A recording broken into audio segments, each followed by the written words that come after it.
اخرکار د هندي سرماو غرور د خاورې لاندې سو او هند د پاکستان وړاندیز شوی فیوزر ماډل باندې راضي شوی دی.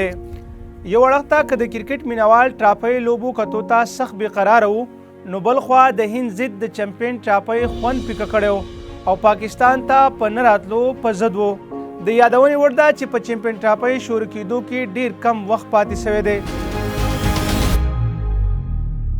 سوالت ښکار وه او رسمي اعلان هم نه و شوی، خو آخر کار د فیوزر ماډل د منلو باقاعده اعلان شوی چې را روان 3 کاله به د هند او پاکستان ترمنځ لوبه په نیوټرل ځایونو کې کیږي.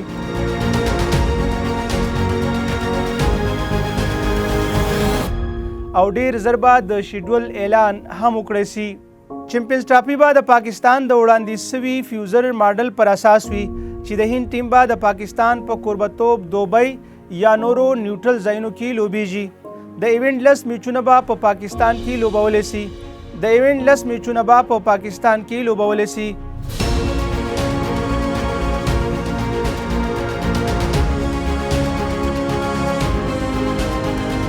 که هند نیمه پایلوبې یعنی سیمی فاینل ته ورسیږي نو د نیمه پایلوبې په ګډون ټولې ناک آوټ لوبې به په پاکستان کې کیږي. په کومه چې دواړه هیوادونه راضي شوي دي. هر کله چې پاکستان هم د هند نه غوښتنه کړې او ویلي وو چې په 2026 کې په هند کې کیدونکي T20 نړیوال جام کې به پاکستان خپلې لوبې په سریلنکا کې کوي. پاکستان دا هم په ډاګه کړې وه که چېرته پاکستان فاینل ته ورسي هم به خپلې لوبې د هند نه بهر کوي. په اصولي توګه دغه پریکړه شوې ده او ICC د دې رسمي اعلان هم کړی دی.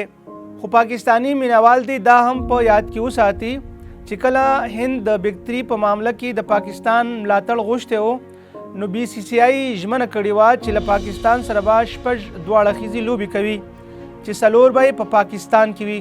خو هند هیڅکله دا سیریز ونه لوبولو او BCCI په دې ځان خلاص کړی و چې زموږ حکومت موږ ته اجازه نه راکوي. اوس پوښتنه دا ده چې BCCI کومې ژمنې پوره کوي. د دې پوښتنې په ځواب کې د هندي شنونکي وایي چې په دې مسله کې د هند ریکارډ ډیر خراب دی. یوازې وخت به ووایي چې آیا د BCCI او د هند حکومت به دا ژمنه پوره کړي او که نه. یاد دې وي چې په پاکستان کې کیدونکي د 2025 ICC چمپین ټرافي د ICC چمپین ټرافي 9م ایډیشن دی.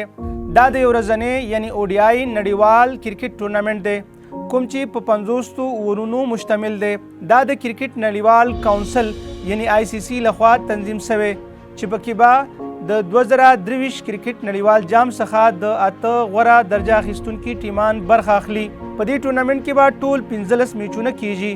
برخه اخیستونکي ټیمانو کې هند، پاکستان، استرالیا، انګلستان، سویلي افریقا، نیوزیلینډ، افغانستان او بنگلادیش شامل دي. دغه سیالۍ به د 2025 کال د فروری له 19 شروع کیږي چې د مارچ تر 9 نیټې پورې به د پاکستان په کوربتوب ترسره سي. یاد دې وي چې پاکستان د دې ټرافۍ اتل پاتې شوی دی. په 2019 کال کې د دغه بریا اعزاز ترلاسه کړی و.